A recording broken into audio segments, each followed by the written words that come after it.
Good. Thank you, ladies and gents. You can take your seats. Thank you very much. We're going to start off with our last session, and it won't take long.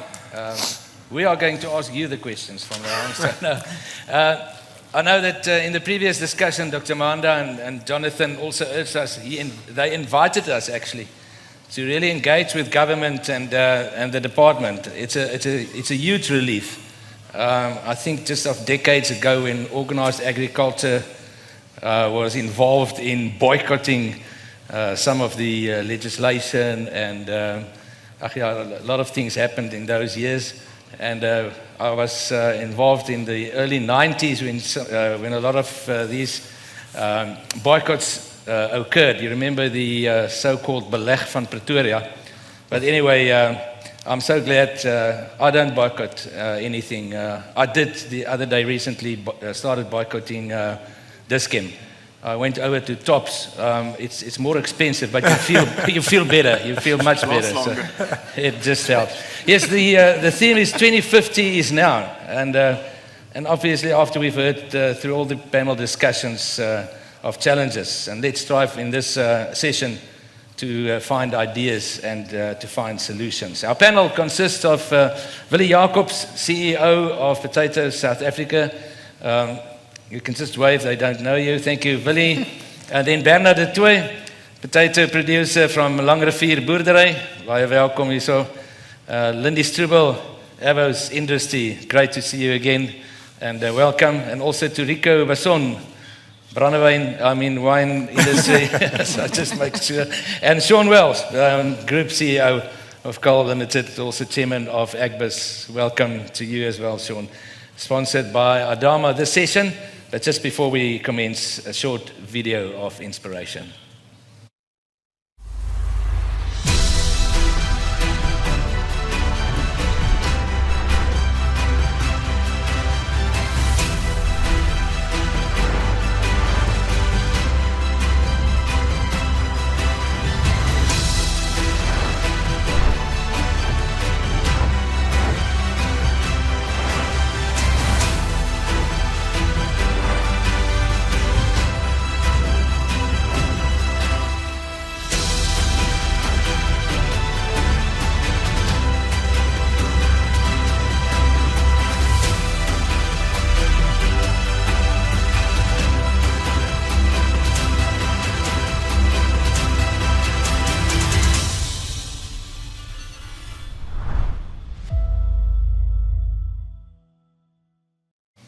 Thanks, Willie. I think the last 2 days, what happened is we really got a lot of solutions, but we won't be able to put that on the cards today, everything in 40 minutes. But Opa mentioned earlier, we should continue to strive to produce quality potatoes. And as an organization, what role can we play as Potatoes SA to guarantee that, that role that we can play in future? Peter, thank you. I just want to state the following before we put ourselves into this position. There was a time in my life where I thought that we've reached the pinnacle of our capacity in terms of agricultural production in South Africa. I didn't expect this past 2 days to change that mindset to the level it did. And if we hear what Opa said, it also tells me that there is definitely a massive amount of room for improvement. And these are the opportunities that we need to try to unpack and give a space for that. But if you ask me, what can we as the potato industry or Potato South Africa do, I need help. We need to understand what's relevant and what needs to be done, and how do we start eating this elephant? Because we need to make this simpler for the farmers. Just small amount of stats, 26 speakers, 30 sponsors, 15 and a half hours of dialogue in 48 hours. It's a lot to process. So when we get ourselves ready for this, we will go do our homework and unpack the rest of it. But for now, I'm going to need the help of the panel to help us to unpack the task ahead. And to unpack it, Sean, I'm going to ask you, Also, it was expressed the need for consumers' education. How do we address that and educate our future consumers through business? And coming from a business background, coming from Agbiz as well, how do we really address and educate our future consumers? Thanks for that, Jean-Peter. Thanks. It was a great answer. That was a great answer. From the left. No, so I think firstly you start by utilizing the resources you've got in the value chain. And in this instance, Potato SA, as well as the wider producer organizations and business organizations like Agbiz. When we interact with the government to assist farmers to deliver a better solution for consumers in South Africa, whether it is a poor person that can only afford one potato a day, or a person like myself who doesn't know if it's Willeklavers potatoes. Now, the thing is that at the end of the day, the consumer needs a cheaper potato, whether we like it or not. So we don't, in our instance, only have the ability to speak to the Department of Agriculture. The Department of Agriculture has to liaise with 7 other ministerial departments to make a difference in terms of biosecurity, phytosanitary, Act 36, etc. So we as producers, potato producers, must utilize the great organizations that we've got in the country to achieve a better situation for consumers. Great. Before we move on to, and you've mentioned government, before we move on to the 2 industries also present here today. Bernhardt, you and Willie, Sean just mentioned government structures, engagement with them. How effective is our communication structures and our relationships with government as such now? Trusted partner concept. I think it's quite good, because we made an effort in Potatoes South Africa to keep the communication running. But I believe, to add to Sean's point, we must first study the consumer very well. We must know what he wants. He maybe wants a cheaper potato, but is it the small potato, is it the big potato, is the potato with a high SG, low SG? And South Africa is a land with a lot of cultures, and all that cultures need different products. So I believe the first point is to study what did the consumer want, what did the different cultures want. Willie, would you like to add? Yeah, Peter, just maybe specifically in the governmental relationship, I think what we've heard today, and in quite a few cases, that relationships are key. And the whole concept of being a trusted advisor, for me, being able to have such a learned panel that we had in the past one, legislative members, people that can actually change the environment for us as part of our delivery solution, has to say a lot in terms of the relationship created. But it's done through trust. It's done through interaction and complete dialogue to be able to get to the right answer.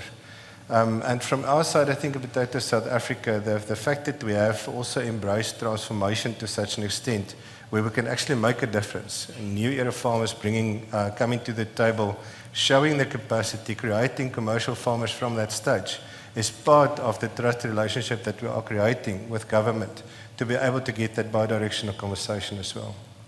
Both of you touched on brand. I think Suleiman said this morning, the marketing of brands. We are selling potatoes. And also the entrance or the importance of brand. The brand itself of Potatoes SA, a few decades ago, it was so impossible to think that there's growth or there will be success stories. And a term Willeklavers sponsorship for a sports team, for a rugby team, was unthinkable. And the next moment, they were so successful, and they can climb out of the business, they can climb out of sponsorship, everyone still remembers Villa Klaver. How do we fulfill that dream within Potato South Africa? I think also, and this is also the reason why we've asked our members of the other commodity groups to bring some insight in us, but the major principle for me, what I've heard specifically on Oupa's side and in a few cases else, is that branding is trust. It is trust the product, and specifically in the potato industry where we've got paper pockets, trust the product inside the pocket. And how do you do that? To be able to stick to your principles, to be able to commit to the quality and the relationship that you're creating. And in both cases, this is how branding happens. I can maybe direct the question to both Lindie and Rico to maybe either echo or give their input on that side as well. Rico, you on the spot? I had so many people ask me, how did you end up here? Did you get lost along the way? Thanks.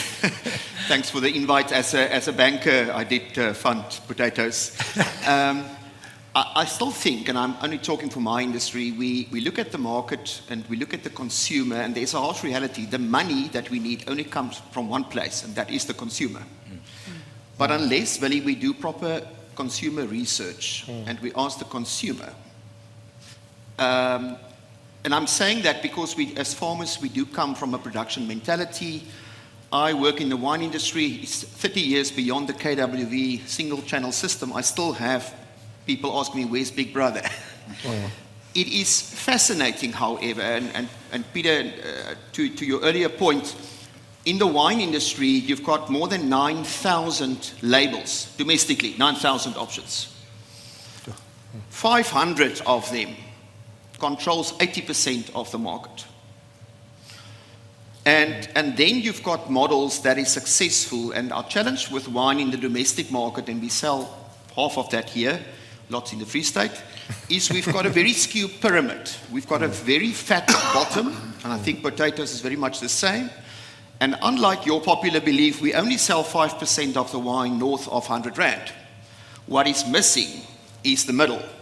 We don't sell enough wine above 60 Rand. And so our approach, and I think this may have come up earlier, is I do think Potato SA need to look at this as a category solution. Unless you club together and unless you mobilize your whole value chain and you do simple, stupid things like give a one page to each producer and agent the 5 reasons why you need to buy South Africa potatoes. Sounds simple. I've got 500 exporters, they all have a different option from terroir. But the category approach is the way to go, and then disrupt. And I'll give you one example. One of the biggest issues with wine is that we are very well placed in the retail wholesale channel because we regulated, we are underrepresented in the so-called informal segment. So when we ask the consumers about wine, they say, well, the first place is you are not where we are having a good time. You are not at a tavern. And then furthermore, by the way, a glass doesn't work on a disco floor. And so one of the best solutions now to me is that we've got a new entrant being very successful with wine in a can. It is a trend following America. Chateau Del Rey is a name out there. 10 million liters within 3 years, disrupting the market into that exact place. So you're not going to beat the well-established ones, although people buy brand Peter. And so, yeah, perhaps I need to stop there. There are examples of disruptions as well in a very stable market. But I want to come back to you before you go. How can we, you in the wine industry, how can we as Potatoes SA benefit from the so-called terroir of wine? Well, Peter Dodge and potato, not so. No, I think, and I don't, you know, talking about an industry association, there just isn't enough money going around. And I do think we as organizations need to pick our battles well.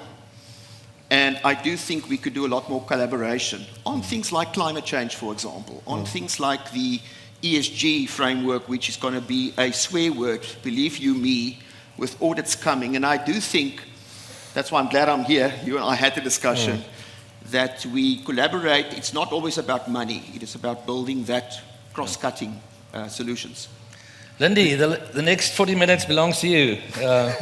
From the agro industry, how did you position yourself to implement that turnaround strategy and to be an important international role player? Because you started from the bottom and you had that turnaround strategy, and in the end you are successful internationally, you are exporting, you are all over the world. How did you do that, and how can we benefit from that?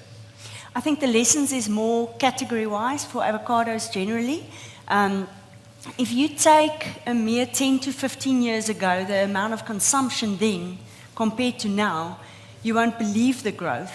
And it's because of, and there's a few key words that I heard now just from this panel discussion: collective action, collaboration, category development. And that is a lesson that the potato industry can definitely learn from the avocado industry. Interestingly enough, the avocado industry in South Africa were never under a regulated one single marketing channel. So they collaborated globally with the global role players to grow the consumption. And to give you an idea, in 2012, 200,000 tons of avocados was imported into Europe, where we stand now at 780,000 tons. So that growth was all because of collective action, collective category development. Not necessarily, yes, we all want to sell our brand, we all compete into the same space, but we have to collectively work on building that demand. And the way the avocado industry did it is basically it comes down to two elements. The one is information sharing. This is now from a marketing perspective where still today, weekly, I can see exactly how many or what volume is exporting from which country of destination to which export country. So it is, we can make decisions within a week, knowing what Peru has done last week, shipping, what is the demand in Europe, what's happening, what space we can move in. And that is part of the information sharing benefit that we could see in this 10, 15 years scope. And the second part is marketing, is promoting the product. Similar to what the potato industry is experiencing, avocados was seen as a product that's going to make you fat. And they debunked that myth completely. They changed it by proactively sharing information, saying avocados has the right oil. You need that oil. It's not going to make you fat, you need that. So that's just one of the examples. There's a bunch of examples, the promotions that they run and all of that. But that is where you have to work collectively to build that category. We spoke outside, and also it was mentioned from the floor that it's necessary to spend money on good quality. I think someone said 60% of sales goes into informal and processing market. How important is that? In our world, quality is everything. Avocados is not a cheap product. So if you bought a bad quality product, you're not going to buy it again. So it's definitely everything for us. And the trick for us is because it's such a sensitive product. So the supply chain, the cold chain, the time to market, all of that is critical. And if we don't work together on that research, the category gets hurt. You know, if there's an origin, and let's say Guatemala is struggling with their cold chain and struggling with their product to get the good quality on the market, it influences South African product. Because people don't, yes, you do have the informed consumer want to see what's the country of origin, but generally they go to buy avocado. So if there's a bad quality from one destination, it influences everything. So quality is everything in our world. Bernhardt, as a producer, do we still strive for that 100% quality product? Or we just want to Yes. produce for the market? I'm also an export farmer, so I know the thing about quality. You can only export if you have good quality. And the same thing with potatoes. If your quality is good, the people buy your product. So it's not always about the price, it's about getting into the market so that people can buy your product. Distribution. Therefore, you must have good quality. Willie, to open those markets, Yeah, so Peter, on that point, and I think the Abos have got probably the same issue as we have in the potato side, is how does a consumer trust that Abo that they buy? And this is my issue usually. They can take home and start using. Where's the guarantee in that? And I think bringing it back to the potato side and things as well, it's the same story as I think that Suleiman and a few others have also mentioned. They have to be able to, I think it was also Opa's remark, they have to be able to be guaranteed that they can utilize the last potato. They want to buy and pay for each potato that they buy. And a similar issue that you had, I would say in the Abo industry, maybe if you can help us out there as well. See, Willie, I would say the world out there is ruthless. And there's unfortunately no space for failure.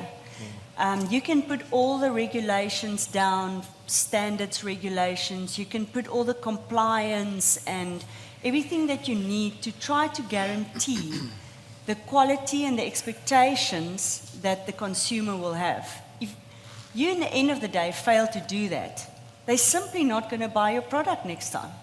And that is the ruthless element that we find in, if you don't up your game, you're out. So I think that is part of the way of guaranteeing to the consumer's expectations. So on that point, is the potato market too forgiving? It sounds like our farmers have got such a large option in terms of the decision and what quality they want to take to the market. And the target price. Rico, you wanted to... Yeah, look, I think, unfortunately, we're going to be hit, in my view, by more compliance, more red tape. And the point I want to make as commodity bodies with government, we need to make it easier to do business. We need to cut red tape. We need to make sure that we define our roles. As an industry, and this comes again from our export side, is we have got full integrated production systems. I can guarantee the bottle of wine back to that block. But these are systems that were built 10, 15 years ago, which is now standing us in good stead. Ethical compliance. And again, these are solutions that we could share. They are linked with government and with certification. But I am really concerned, Peter, that we as sectors will have to stand firm with government. I'm not going to bring up the citrus thing, but we're going to get more protectionism coming our way. We're going to get a very unfair playing field, and we'll have to prove that that is a potato from the Sunveld. It will not give us a premium, however, and I think that's the challenge. How do we make this work? How do we make sure where we play, how we play? And it's all back to market focus, and distribution is the one thing we as wine don't have and are working very hard towards. Great product, can't get it offloaded often.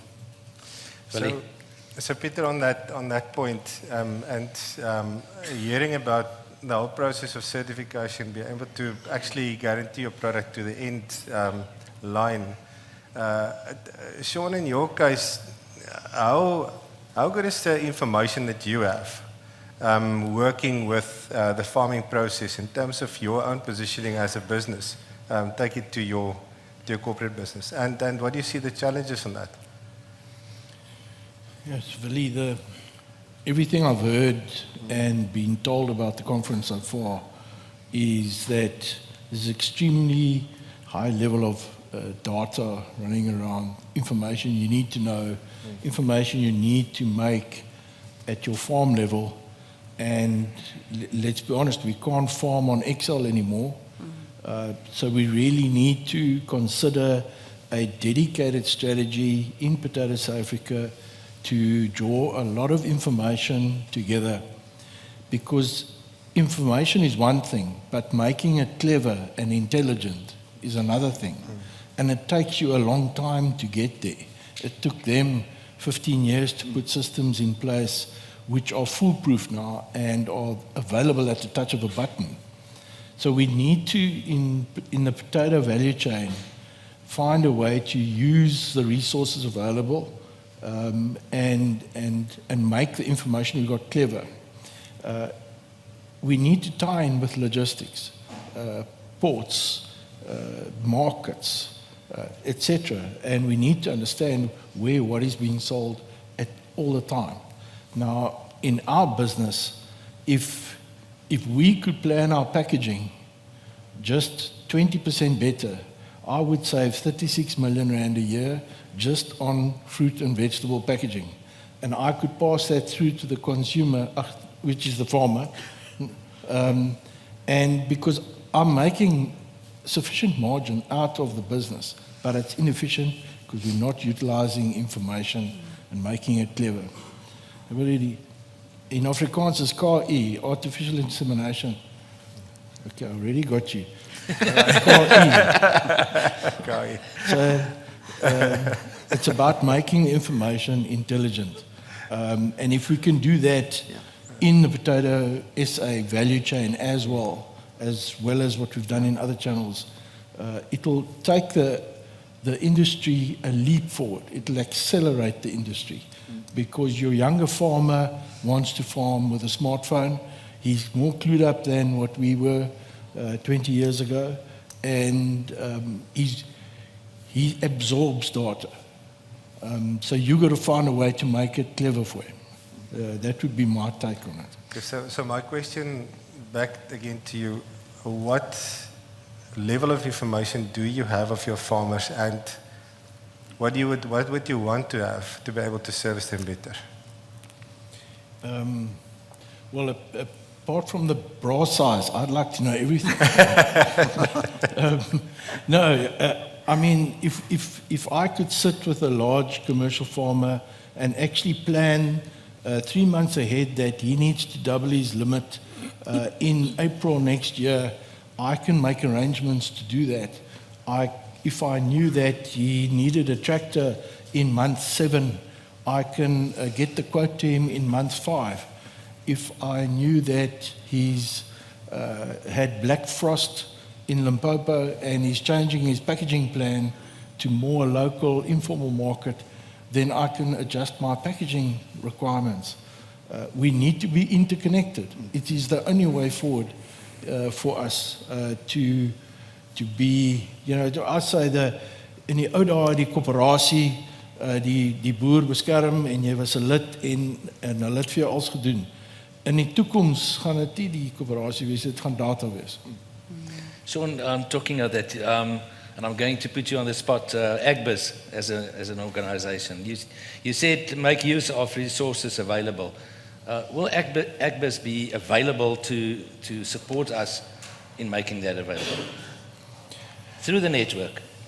Absolutely, Peter. So fortunately, Potatoes SA is already a member, like most other producer organizations are members at Agbiz. So we are ideally placed to position anything in the value chain. I have no doubt that Agbiz has played a huge role in elevating the port problems of the citrus industry, for example, with government up to the level of the president, to such an extent that the panel was put together that finally, after 2 years, is making a difference in the private sector public partnerships that are being formed. We heard today 50 more rolling stock container movement pieces of equipment have been just purchased by Kucha Port. That is because there is a weekly meeting, a valuable meeting with the CEO of Transnet, including government now, which was set to put together by not only Agbiz but the role players in the industry. I think we are perfectly positioned to have John Steenhuisen and Department of Agriculture now, because clearly his message is, let's execute the agricultural master plan, let's focus on ESG issues, which are all about security stuff, and let's focus on logistics. Those are the priorities over the next 3 to 9 months, and then let's add the rest. But I am convinced that we are very well positioned to facilitate. Agbiz doesn't need a big team to organize a meeting. We can get meetings with all the correct parties in government where Willie and his specialists and representatives of big commercial farms could join in and form panels and multidisciplinary teams and show that we, on an inclusive basis, can take a sector forward and a subsector. Great, exciting news. In a nutshell, I'm going to ask every panel member. Michelle expressed this morning or this afternoon the need for consumers' education. So how do we address, and everyone can make a comment, how do we address and educate our future consumers? I made the statement at the World Potato Congress that I'm not sure whether we should educate our consumers or whether our consumers should educate us. And this is where the nuanced difficulty is. If we want to find a channel or a place to market a product, we're going to have to probe and to test to see what the adoption rate of that will be. That's the innovation that Rico was also talking about. So from my point of view, I don't think educating in terms of just understanding the placement of a product would make sense, but to try to fully convince the consumer to, let's say for instance, the snacking, let's call it generation that we're talking about now. We're not going to convince them to start cooking again. It doesn't matter how much we educate them about the food value, or let's call it the nutritional value of cooking food. But the reality of the situation is we can place ourselves to a space where we can heighten their intensity of understanding the product capability that we've got to be able to support them on their type of snacking environment. So let's maybe let the consumers educate us. Great. Bernhardt? I think from a farmer's point of view, we must keep consisting on the road of new developments, because there are varieties that's got lower carb. That's the kind of stuff that we must plant and educate the producer to use. It's not from my point of view, but from the greenies' point of view, it's better to eat. So we must consistently renew. Makes sense. Lindie? It's the second time today that I hear about the greenies and the influence that they have. And a very big problem in our age now is disinformation. And there's so much information available that the most sensational approach of presenting that information catches the attention. And that usually takes disinformation to the consumer. And that is a role, especially for organizations, to play to correct that information. We have, for instance, the whole, there's even Netflix series about the water use on avocados. Coffee, to produce 1 kilogram of coffee, you need 20,000 liters of water. You need 2,000 liters of water to produce a kilogram of avocados. There's no highlight on this on coffee. So we need to get proactively this information out. Same with the carb topic.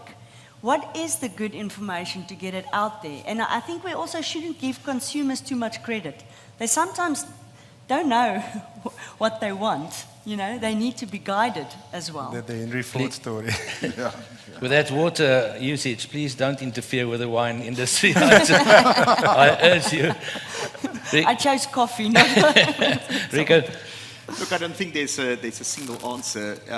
I think there are things we need to almost can or demystify. I think in our case, the World Health Organization said, unfortunately, Peter, 0 alcohol is good for you. And they try and build the link with cancer. So what is our counter to that would be lower alcohol products. So I would say the answer depends on the channel and the focus group that you go to. I don't be careful for one size fits all. I do think you'll see a packaging revolution as you're going to innovate on products. And I hear what Lindie says, but don't underestimate the consumer. In our case, word of mouth is a far stronger element than any advertisement that we could run. That goes back to brand. Great. Short comment from your side. Short, why did 4 Cousins do so well in Soweto? Yeah. It was the That's my rugby. comment. Wasn't it rugby? It wasn't rugby. I want to ask you, and I'm going to put you on the spot as the CEO of the company. Do we do enough for emerging farmers and to educate them to get into the system? Peter, I don't think there's always ever a story that says enough. What we have got available and that we can offer the current farmers that we support is definitely up there with them. But we need to be able to increase the reach. And I think in most cases this is where we're going to lack. We don't have the capacity to, even if we've got the right type of skill levels, to be able to create the reach that I think is currently necessary. Just look at the type of scope that's in front of us. So yes, we've got the recipe maybe relatively right.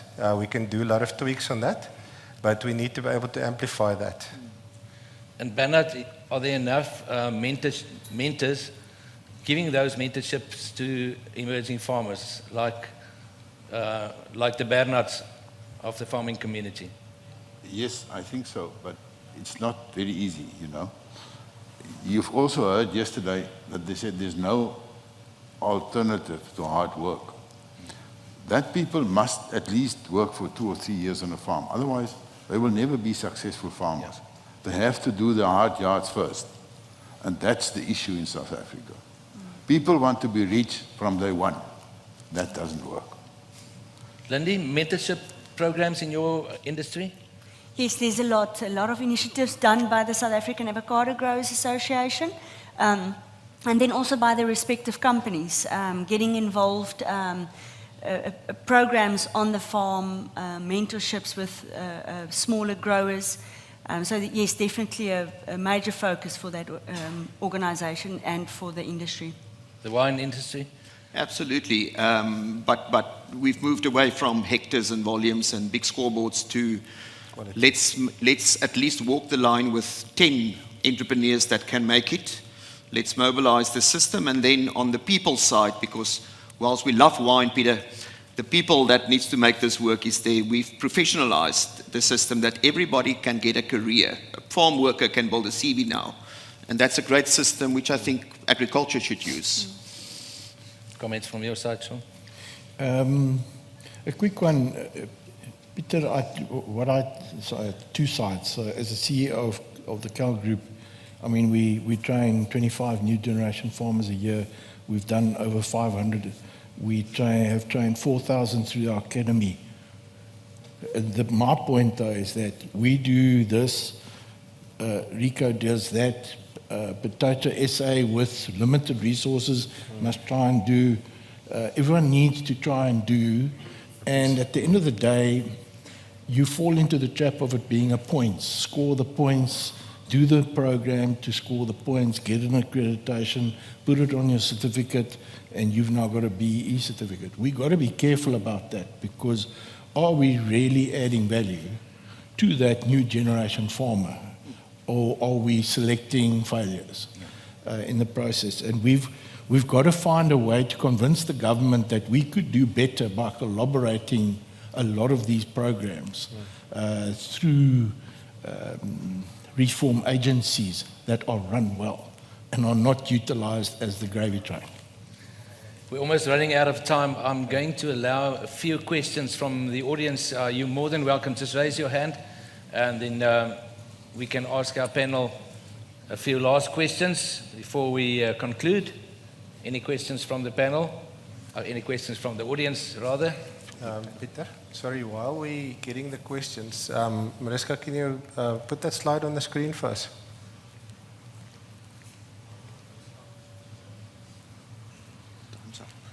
There we go. Ready for the questions? I'll talk about that slide. Okay.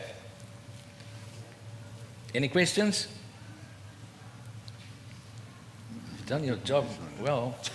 Seems like it. Or not. Time for wine. No questions. I've got a question for the panel. Bernhardt. How can we trust the information we've got? The trust, and I think between Rico, Lindie, and Sean, it's a bad one. Let me start with that, Peter. What we do know, and we need to be very aware of it, that AI or this intelligent Wikipedia and things that we can go and get information from ChatGPT. So I don't know if you know that you could actually pay today a company in China that would every day, depending on how big your budget is, submit information to a platform which currently is sourced all the way through to ChatGPT, and you could therefore influence the information on particular questions around your organization just by paying for that. So with AI comes unfortunate disinformation and mistrust. And what we've done in our organization is said, well, we want to make the information that's relevant to us more intelligent and not just have this funnel of a myriad of information coming in. So your first step is to actually decide what is important to know. And once you do that, you probably are sitting with a much manageable database size where if you collaborate with the right people, you'd be able to secure that information and make it more trustworthy. For example, the University of Stellenbosch has a memorandum of understanding with, I think it's University of Bordeaux in America, to house their database of lots of research information in America, but allow the access to researchers in South Africa, university-based people. And what we need is we need that database that we can trust, because clearly it's not ChatGPT. Great. Rico and Lindie, a quick answer in a nutshell for Bernhardt. Yeah, I'm going to give a slightly different view, but Bernhardt, I think there's enough sources that we can trust. To Sean's point, I do think we're going to have a turf war around who owns what. My big drive at the moment is to integrate systems. Make it easier. I could build you a grid that you on a one page can make your decisions. But in my industry, you need to access 8 different sites to get the information. So integrate across industries. Again, make it easier. Thanks for that, Rico. That's what I want. That's what I wanted to know about the trust. With quality data. Lindie? I actually want to quote Chris Pinaar from yesterday in my response, because he said you should be solution-driven. He was actually referring to input providers to stop selling product, but rather sell a solution. And the use of information, if it's outcome-based and there's a solution for the farmers or anybody in the value chain, then they will trust the system. Then they will share their information because they gain from the solution out of it. You wanted to say things? Yeah, on the slide that we had on the screen, if we can just bring it back, is for me, this is Dirk's let's call it impression of what we need to do. It's a very simple task that's in front of us, and we've reduced it to focusing towards at least 2028, not to 2050. But if you have a look at that, you'll see the small increments that we need to set to make a massive change. And I think one of the things that I've realized now, we're speaking about collaboration, we're speaking about data integration, we're speaking about reducing the channel of information that needs to go to whoever the user of that information is, and specifically in our case, the producer. So from our side, I think being able to, let's call it, just use the funnel size, reduce it to a certain point and distill it, you'll enjoy that one, to a much better concentration where it's usable for the farmer and to reduce the risk in his own environment, to be able to implement these things faster, will definitely be one of the elements in which we can actually incrementally and at the end of the day substantially change the environment in which we operate. Great, we've got 1 minute each. I'm going to conclude with that, and I'm going to combine 2 comments from Michelle and from Murray. It is difficult for growers to maintain all the available technologies, but how are we going to make potatoes great again through this? You're on the spot, Sean. Well, without getting tagged in the ear. Make potatoes great again. Ek is oortuig Dit nie met 'n misquote moet wees nie. But if you look at me, obviously you'd speak to the wrong person because I have a lot of potatoes. No, I actually, I don't know, I'm going to leave it to more the producer type organizations. Yeah. Rico. I'll give up a glass of wine and eat a potato. No, I've got an acronym because I'm pretty sure what is expected, Willie, is a growth strategy out of this 2 days. So it's not appropriate, or it is, because it's FBI. Focus, that's the plan. Belief. Belief that we can grow, otherwise, and then implement. We are horrible at implementation, I'm saying on my behalf. So focus, belief, and implement the bloody thing and get to your one more. You can do it. Great. Thank you, Lindie. The main role of organizations is the collective, and growers can't do it by themselves. And no role player within the value chain can do it by themselves. So I think there should be more collective action to get to the FBI. Bernhardt? Cool. Yes, I think it's the gathering of intelligence. That's the job of Potato South Africa, to make life easier for the grower outside. Thanks a lot. Makes lots of sense. Willie, a last word from you? Peter, I think the words have been spoken. We've got a very large task at hand. And if we hear the collaboration, the availability or the ability for us to distill the information to make it consumable up to the right type of level, we are definitely as a unit much too small to handle that. And this is where our task in terms of networking, getting not only capacity, knowledge, resources to be able to be pulled to reduce the risk on the farmer side and to allow them to actually focus on their profitability. I think I'm not sure if I've mentioned it, but we cannot allow farmers to be experimental anymore. There's not enough margin for error left. So let us handle as industry bodies that experimental side, distill the information and make it trustworthy, because they will only implement if they trust. Thank you, Willie. Let's give a warm applause to our panel. Thank you very much.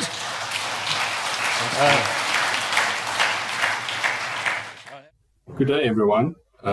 I'm just going to tell you a little bit about Arama, and in keeping with the theme of this conference, with a little bit of a look into the future of our company and our industry. So Arama is one of the leading off-patent crop protection providers in the world.